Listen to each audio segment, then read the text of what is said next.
තෙරුවන් සරණයි.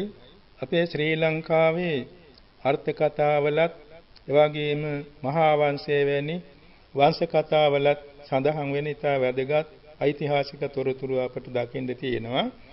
ශ්‍රී ලංකාවේ සම්බුද්ධ ශාසනය පිහිටි මුල් කාලයේ සිට දීර්ඝ කාලයක්, ඒ කියන්නේ රහතන් වහන්සේලා වැඩ ඉන්න කාලය තුල ශ්‍රී ලංකාවේ 100%ක්ම බෞද්ධයෝ, ඊටාම ස්වල්ප දෙනෙක් සමහර විට Hindu භක්තිකයන් වගේ හිටියා.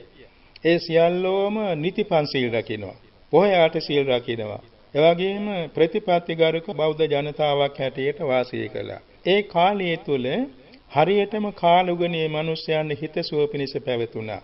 දවස් 5න් පාට 10න් 10ට 15න් 15ට රාත්‍රී මැදියම් කාලේ පොළවට උරා ගන්න බොහොම ශාන්ත වර්ෂාවල් තමයි ඇති වෙන්නේ. මේ ගම් වතුර ගලන, එහෙම නැත්නම් කඳු කඩා වැටෙන ඔය වගේ විපත්ති සිදුවෙන වර්ෂාවල් නෑ. දවල් වහින්නෙම නෑ. ඒකට නිදසුනක් වශයෙන් තියෙනවා මහා වංශයේහි සඳහන් කාරණයක්. බෞද්ධ මව් කෙනෙක් දවල් වරුවේ විශාල වී පැදුරක් වේලෙන්න දාලා ඒ තමන්ගේ වැඩ කරමින් හිටියා.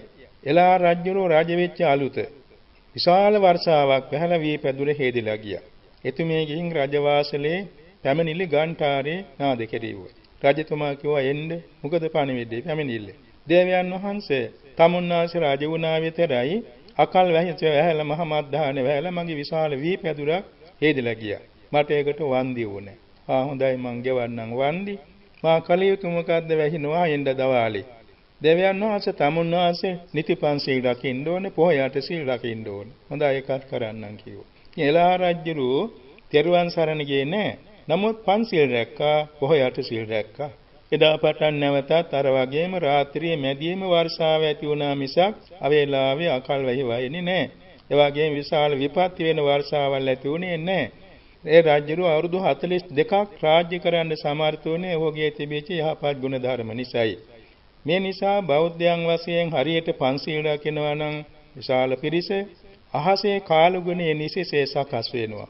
හේතුව ගමක් නගරයක් ජනපදයක් ගානේ ඉන්නවා නියෝජිත දේවතාව සතරවරන් දෙවියන්ගේ. ඒගොල්ලෝ මේ මිනිස්යන් කරන සෑම යහපත් ක්‍රියාවක්ම සටහන් කරගෙන සතරවරන් දෙවියන්ට සතියකට වරක් බාර දෙනවා.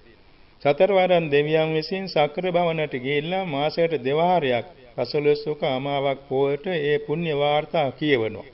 එයින් මේ දෙවි දේවතාවෝ පින්කම් අනුමෝදන් වෙලා සතරවරන් දෙවියන්ගේ සක්දේව රජ විධාන කරනවා ඒ පින්කම් කරන අයට ආරක්ෂාව සලසාලන්න. සතරවරන් දෙවියන් නියෝජිත දෙවියන්ට නියම කරනවා. ඒ නියෝජිත දෙවියෝ සැබවින්ම තමා වාසය කරන ප්‍රදේශයේහි මිනිසයන්ට ආරක්ෂාව සලසනවා. මිනිස්සු සියලු දෙනා දැන් ශ්‍රී ලංකාව කෘෂි රටක්නේ. ඒ නිසා එකම දවසේ කුඹුරු වල වැඩ පටන් ගන්න, එක දවසේ වපුරන්නේ, එක දවසේ පැහෙන්නේ. ඒ නිසා වර්ෂාවට අධිපති වස්සවලාක දෙවියන්ට විධාන කරනවා මිනිසයන්ගේ සස්්‍ය නිෂ්පාදනයට අවශ්‍ය හැටියට වර්ෂාපතනෙ ලබා දෙන්න කියලා. ඔය වස්සවලාහක, අබ්බවලාහක, වාතවලාහක, සීතවලාහක, උන්නවලාහක කියලා සතරවරන් දෙවියන්ගේ නියෝජිතයන් ඉන්නවා මේ මනුලොවට ඒ අවශ්‍ය දේ සම්පාදනය කර දෙන්න. සැබවින් මේක විශාල රාජධානියක් ඒ දෙවියන්ගේ. රාජ්‍ය පාලනයක්, සංවිධානයක්. ඒක බොහෝම ලස්සනට කෙරෙනවා. මිනිස්යාගේ රාජ්‍ය තන්ත්‍රය වෙනස් වෙනවානේ. ඒගොල්ලෝගේ රාජ්‍ය තන්ත්‍රය හැමදාම එක විදිහේ පවත්වනවා. මෙන්න මේක නිසා තමයි මිනිස්යාගේ සම්පත් අභිවෘද්ධියට හේතු වෙන කාලුගනේ ලෝකෙ පවතින්නේ. අනික් කාරණේ තමයි දැන් සමහර විට දෙවි දේවතාවන්ගේ ආකල්පයක් තියෙනවා. ඒ මිනිස්යන් විසින් වැරදි මඟ එවැගේ මහා සාපරාධයේ කටයුතු කරනවා නම් දෙවියන්ගේ ශාප වීම සිදු වෙනවා. දැන් සිදු වෙන කාරණයක් පින්නතුන් අහලා තියෙනවා. කල්යාණිතිස්ස රජ කාලේ නිකරුණේ කල්යාණිතිස්ස රහතන් වහන්සේ තෙල් කටාරමක දාලා ඝාතනය කෙරෙව්වා. මේ නික්ලේශී රහතන් වහන්සේ දෙවියන් කෝප වුණා. කෝප වෙලා අන්තිමේදී හත්ගව්වක් තරම් විශාල ප්‍රමාණයක් පටුනුගන් සිය ගණනාවක් මොහොතට යට කෙරෙව්වා දෙවි දේවතාවෝ. ඒක දේව කෝපයක්. ඔය වගේ සිදු වෙනවා. ඉතින් පස්සේ අර දේවී කියන රජුරුවන්ගේ ඊටාම පුණ්‍යවන්ත කුමාරිකාව මොහොතට බිලිවෙන්ඩනේ ඉදිරිපත් වුණේ. අන්තිමේ එතුමියගේ ඉදිරිපත් වීමෙන් ඒ මුහුදු ගැලියෙම නැවතුණා. විශාල අභිවෘද්ධියකට කාරණයක් වුණා එතුමියගේ බිලිවීම. අන්තිමේ විහාර මහා දේවී කියලා මහා උදාර සේවයක් කළ උත්තමාවක්. මේ වාගේ සිදුවීම් වලින් අපට පැහැදිලි වෙනවා දේවකෝප සිදුවෙන හැටි. පසුගිය කාලයේ සම්බුද්ධ ශාසනයෙහි බුද්ධ ප්‍රතිමා වහන්සේට බොහෝම නිග්‍රහ වෙන දේවල් සිදු වෙලා තිබුණා. ඒ අවස්ථාවේදී දේවකෝපයක් වාගේ සිද්ධියක් තමයි මේ සුනාමි විපත්‍ය හැටියට හඳුන්වන්න සිදු වෙලා තියෙන්නේ. බොහෝ සෙයින් බුද්ධ ශාසනයට පටහැනිව ප්‍රතිමා වහන්සේලාට අගෞරව කරන, එවාගෙම අපකීර්තිය පතුරවන ඒ තන්වලට විශාල විපත්ති වෙලා තියෙන අපට වාර්තා අනුව දැනගන්න ලැබිලා තියෙනවා. ඒවත් දේවකෝප වශයෙන් සිදු වෙනවාමයි. දේවකෝප සිදු වෙන්නේ මෙහෙමයි. මිනිස්යන්ගේ ගුණධර්ම අඩු වෙනකොට, අගුණධර්ම වැඩි වෙනකොට අර ආරක්ෂක දේවතාවන් අහක බලා ගන්නවා. මිසදුටු දේවතාවන් එවාගෙම දුර්දාන්ත අමනුෂ්‍යයන් එතෙන්ද සමීප වෙනවා. එතකොට නැති කරදර ඇති වෙන හැටි අපේ බුද්ධ ශාසනයේ අර්ථ කතාවල හඳුන්වලා තියෙනවා. මෙන්න මේක නිසා ශාසන පරිහානියට නැත්නම් මේ ලෝකේ පරිසර විනාශයට හේතු වෙන දේවල් අර ඍතු නියාමයේ වශයෙන් සිද්ධ වෙනවා. දෙවියන්ගේ ශාප වීම වශයෙන් සිද්ධ වෙනවා. ඒක කාටත් මේ තේරුම් ගන්න වටිනවා. ඒ නිසා දෙවියන්ගේ ශාප වීම නොවෙන්න නම් මිනිසයන් විසින් කළ යුතු වන්නේ දේවාලට ගිහිලා පුද සත්කාර කිරීම නෙමෙයි.